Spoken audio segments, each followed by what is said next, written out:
Expecting a new development today involving a corruption scandal that unfolded several years ago at Atlanta City Hall. A guilty plea from the city's former chief financial officer. Atlanta News First, Rebecca Schramm is live this morning. She's at the federal courthouse. Rebecca, Jim Beard is going to avoid trial. Is that right?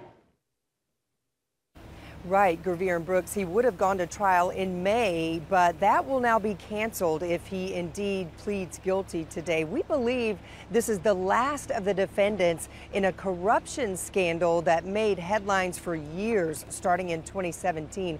Take a look. Jim Beard was basically in charge of Atlanta's finances under then Mayor Kasim Reed. According to federal prosecutors, Beard used tens of thousands of dollars of the public's money for personal use, including the purchase of 2 machine guns that members of the public are prohibited from possessing. He allegedly claimed they were for the police department, but kept them for himself, according to federal agents.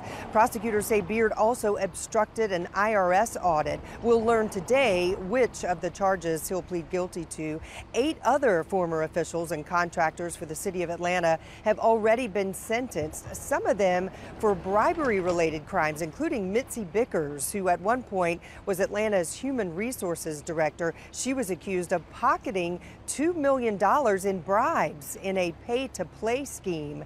The plea hearing for Jim Beard is scheduled for 10 o'clock this morning. Cameras are not allowed in federal court, but I'll be sitting in and I'll have updates for you starting today at noon. Live at the federal courthouse in downtown Atlanta, Rebecca Schramm, Atlanta News First.